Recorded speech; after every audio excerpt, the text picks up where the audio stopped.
রমজান আসার পর থেকে কোনো শান্তি নেই।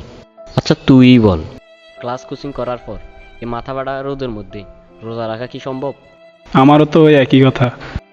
ঘরের মধ্যে দিনের বেলা কোনো খানা বানাই না, দোকানে গেলেও রমজান মাসে কিছু নয়া হুজুর বন্ধু বান্ধবের জন্য কিছু খেতে পারি না। ঠিক বলছস বন্ধু, এখন কি যে করি, কিন্তু এখন কিছু না কিছু তো খাইতেই হবে। দাঁড়া, ছোট ভাই একটা মনে হয় এদিকে আসতেছে। এই ছোট ভাই, এদিকে এদিকে আই।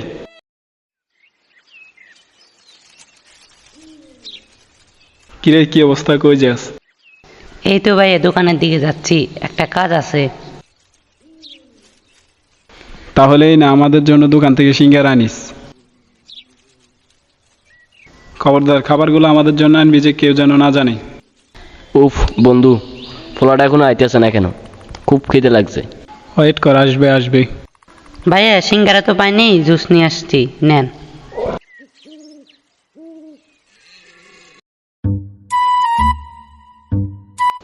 চল চল আরেকটু ওইদিকে যাই।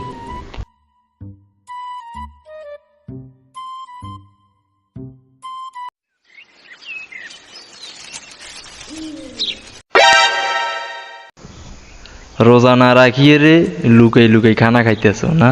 দাঁড়াও দেখাইতেছি মজা।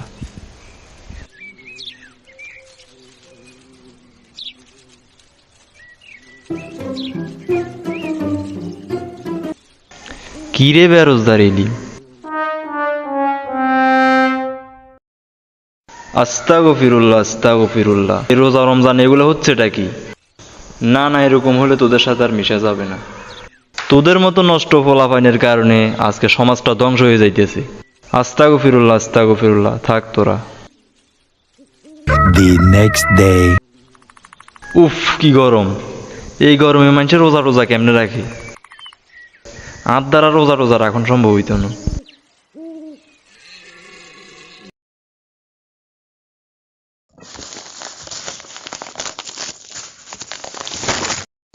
চল বন্ধু বাজারে যাবো, ক্যারাম বোর্ড খেলবো।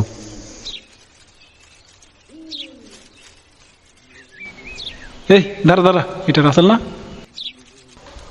তাহলে এই ব্যাপার, চল চল আজকে ওর খবর আছে।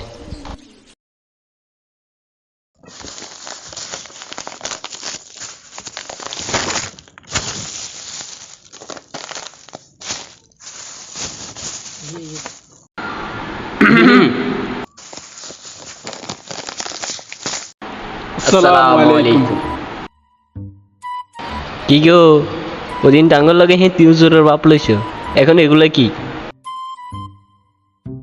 কি গো, আমাদেরকে উপদেশ দিবা আর তলে তলে এসব করবে? আচ্ছা ভাই হুন, তোরা বেরোজদার আমিও বেরোজদার, তোরা তোর হতে যা আর আমি তো থাকতে দে। যা ভাই একখানা যা। না না না না। তোরা এমনি সারুম নে। না সারণ যাইতো না। সাত তিন মানে কি হইতেছিস? মারবি না তোরা আরে?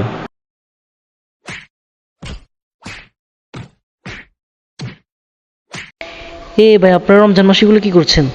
এ ভাই দেখি দেখি দেখি, ভাই আপনি এদিকে দাঁড়ান, ভাই আপনি এদিকে যান। এ ভাই রমজান মাসের মধ্যে আপনারা এগুলো কি করছেন? কি সমস্যা আপনাদের? হুজুর কত তারিখে?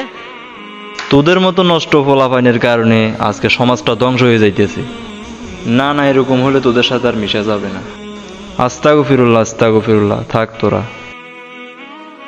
আজকে এখন সে আচ্ছা ভাই হুন, তোরা বেরোজদার আমিও বেরোজদার, তোরা তোর হতে যা আর আমি তো থাকতে দে। ও আচ্ছা, তাহলে এই ব্যাপার। শুনুন ভাই, আল্লাহ তাআলা কোরআনের মধ্যে বলেছেন, ইয়া আইয়ুহাল্লাযীনা আমানু লিমা তাকুলুনা মা লা তাফআলুন, অর্থাৎ হে ঈমানদারগণ, তোমরা তা কেন বলো যা তোমরা করো না। এর পরের আয়াতেই আল্লাহ তাআলা বলেছেন, কাবুরা মাকতান ইনদাল্লাহি আন তাকুলু মা লা তাফআলুন, অর্থাৎ তোমরা যা করো না তা বলা আল্লাহর নিকট বড়ই ক্রোধের বিষয়। আপনারা এখানে যারা আছেন সবাই প্রাপ্তবয়স্ক, সকলের উপর রমজান রোজা ফরজ করেছেন আল্লাহ তাআলা।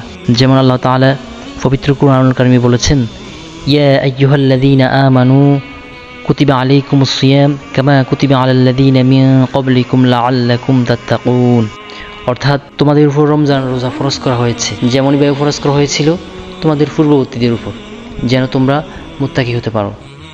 তাছাড়া আল্লাহ তাআলা সূরা ইয়াসিনের ৬০ নং আয়াতে বলেছেন, আল ইয়াউমা নাখতিমু আলা আফওয়াহিহিম وتكلمنا أيديهم وتشهد أرجلهم بما كانوا يكسبون। অর্থাৎ আজ আমি তাদের মুখে মোহরটে দেব, তাদের হাত আমার সাথে কথা বলবে, তাদের পা তাদের কৃতকর্মে সাক্ষ্য দিবে। সুতরাং ভাইয়েরা, আমরা এখন যা করছি কিয়ামতের দিন প্রত্যেকটা কাজের জন্য আমরা আল্লাহ তাআলার নিকট হিসাব দিতে হবে। আজ আমাদের দেশে আপনাদের মতো এরকম হাজারো যুবক রমজানের রোজা না রেখে এভাবে চলাফেরা করছে। ভাই, আপনারা যা করে বেড়াচ্ছেন তা ঠিক হচ্ছে না। হুজুর তো সুন্দর কথা বলছে, তোরাও রোজা রাখোস না, আমিও রোজা রাখি না, আমরা তো অন্যায় করতেছি। চল কালকে থেকে ইনশাল্লাহ আমরা রোজা রাখবো। হ্যাঁ, এজন্য কোনো কাজের উপদেশ দেওয়ার পূর্বে আমাদের উচিত ওই কাজটা সর্বপ্রথম আমরা নিজেরা মানা, এরপর অন্যকে উপদেশ দেওয়া। তবে এমন সমস্যার সম্মুখীন হতে হবে না।